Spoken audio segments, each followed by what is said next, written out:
Olá, tudo bem com você? Vamos à nossa última aula de gramática. Vamos continuar a estudar sintaxe. Veremos hoje a colocação dos pronomes oblíquos átonos. O que são esses pronomes oblíquos átonos? São pronomes que, por serem mais fracos na sua tonicidade, devem vir sempre próximos aos verbos. Lembre-se, me, te, se, nos, vos, o, a, os, as, lhe e lhes. São esses os pronomes átonos e eles deverão vir antes, no meio ou após o verbo dentro de uma oração. O que nós vamos estudar aqui são os principais casos.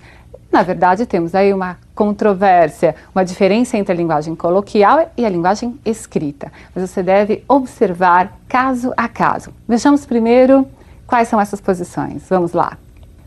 Próclise. O pronome é posto antes do verbo. Veja, eu quero que você me aqueça neste inverno. O pronome me foi colocado antes do verbo aqueça. Mesóclise. O pronome é posto no meio do verbo. Veja lá. Dar-te-ia tudo para que ficasses ao meu lado. Então é o verbo daria mais o te. O te foi colocado no meio do verbo, entre o radical e a desinência indicadora de futuro. Outra posição é a ênclise. O pronome está colocado após o verbo. Aqueça-me neste inverno. Percebeu? Então são três posições: a próclise, a mesóclise e a ênclise. Não é difícil para você guardar. Há um poema muito conhecido do Oswald de Andrade em que se fala sobre essa questão da colocação pronominal. A colocação pronominal na nossa língua portuguesa brasileira, ela tem base na eufonia, no bom som. Só que esse bom som esbarra um pouco no português de Portugal, né? Então, quando se vê a forma falada no Brasil, vê-se que ela é diferente da forma falada em Portugal. Leia comigo esse poema e você vai entender muito bem o que eu estou falando. O título do poema é Pronominais. Dê-me um cigarro, diz a gramática do professor e do aluno, e do mulato sabido, mas o bom negro e o bom branco da nação brasileira dizem todos os dias: deixa disso, camarada, me dá um cigarro. Você observou o último verso, né? Deixa disso, me dá um cigarro. Começar uma estrutura na nossa língua portuguesa brasileira com um pronome oblíquo átono é muito comum na fala, mas na escrita é um grande erro. Então dizer me faça um favor pode ser comum coloquialmente, mas não deve ser usado na forma escrita, a não ser que se queira reproduzir essa construção coloquial, porque dentro de uma narrativa há uma personagem falando, por exemplo. Aí haverá um propósito, certo? Nós veremos então quais são os casos que a gramática indica para que ocorra próclise, mesóclise e ênclise. Veja os primeiros casos, que são os de próclise. A próclise ela é obrigatória quando houver palavra atrativa antes do verbo.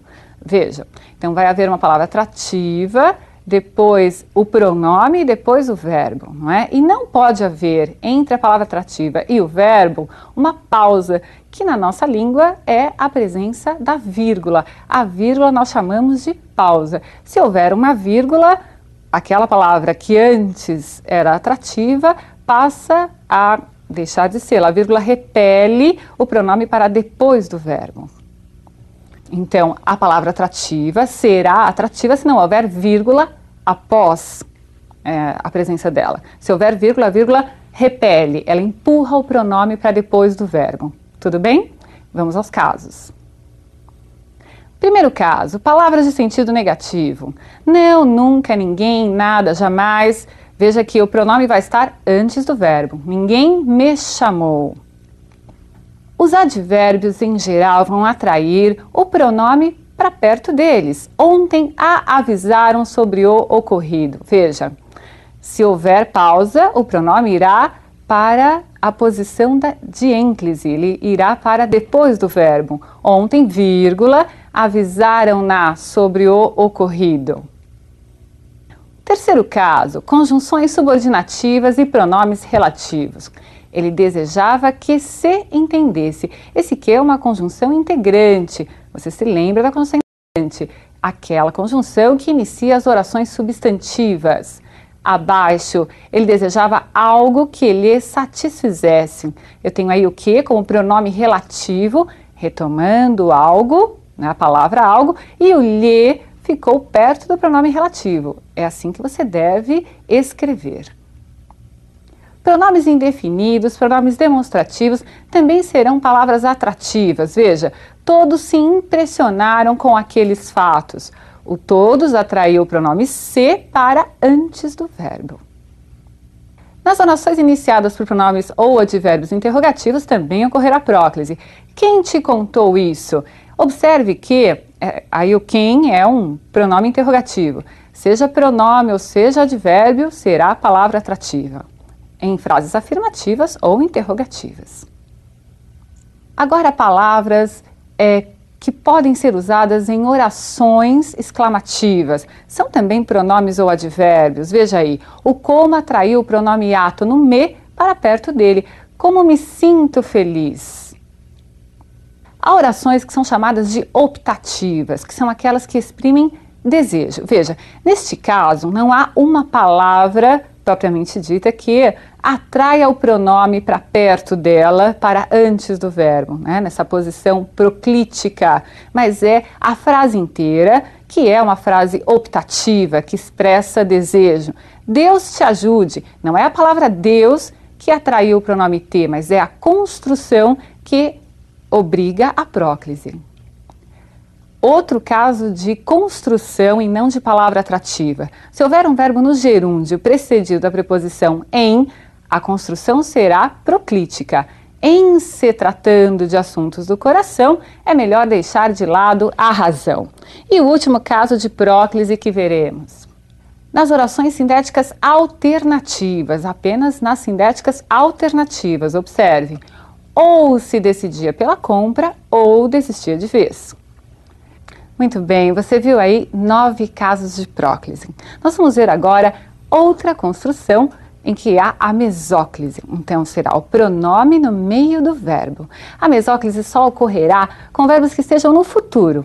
Futuro do presente ou futuro do pretérito. Você irá precisar se recordar daquelas desinências dos verbos no futuro.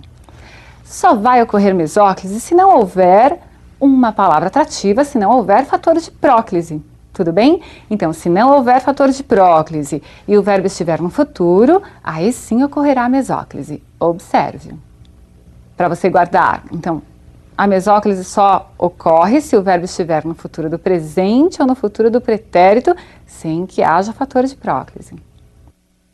Os amigos encontrar-se-ão na festa. Veja lá, não há fator de próclise. Portanto, se o verbo está no futuro, eu posso colocar o pronome no meio do verbo. Separei o radical, encontrar, separei a desinência de futuro, que é o ão, e o pronome foi colocado no meio do verbo. Né? Então, essa é a posição mesoclítica. Abaixo, há uma palavra atrativa, que é o não, é um advérbio. Veja, os amigos não se encontrarão na festa. Nesse caso, ocorreu próclise, mesmo estando o verbo no futuro, porque a palavra atrativa que vai ocasionar a próclise é mais importante nessa construção. Muito bem. Você entendeu então que a mesóclise é a colocação do pronome no meio do verbo e que este verbo deve estar no futuro, não havendo lá um fator de próclise. Tudo bem? A mesóclise está, assim, sendo cada vez menos usada, mas você pode fazer uso num texto seu, você pode fazer uso na fala se o quiser. Ela existe, pode ser pouco usada, mas está lá. Vamos agora continuar o nosso estudo de colocação pronominal, vendo os casos de ênclise. Observe comigo. A ênclise vai ocorrer se você não tiver, obviamente, um fator de próclise. Então, veja, e se você não tiver também verbos no futuro, não é? Que já vimos que ocasiona, propicia a mesóclise. Então, está lá. Não se inicia a frase com o pronome oblíquo átono. Quando nós lemos o poema, eu disse... É muito comum na fala se começar orações com pronomes oblíquos átonos, mas na escrita não é possível. Devolveram-me o livro. E há um caso também especial de ênclise, que é com a presença do verbo no infinitivo impessoal. Era necessário envolver-nos com o projeto. O verbo está no infinitivo impessoal, não flexionado, o que propicia, o que obriga a colocação enclítica do pronome. Muito bem, você viu então quais são os principais casos de próclise, mesóclise e ênclise. Vamos ver agora como é que se faz para colocar o pronome em locuções verbais. Você se lembra o que é uma locução verbal? Quando nós temos dois verbos que estão juntos, mas se tem apenas um único sentido. O que se faz para colocar o pronome entre esses verbos? Coloca-se no meio, coloca-se antes, coloca-se depois? Vamos ver uma locução verbal que é muito importante no vestibular. É uma locução verbal que traz um verbo auxiliar, mas o principal no particípio. Veja, quando houver verbo auxiliar mais particípio formando uma locução verbal e você tiver de colocar um pronome oblíquo átono, você vai observar primeiro se há fator de próclise. Se não houver, você só tem uma opção. Você vai colocar o pronome junto ao verbo auxiliar. Observe, tinha-lhe contado a verdade. Muito cuidado para não deixar de colocar o hífen ligando o verbo ao pronome, porque se você não o fizer, se você não colocar esse hífen, o pronome vai ficar solto, vai parecer que ele está proclítico ao outro verbo, que é o contado, e isso não pode acontecer. Entendido?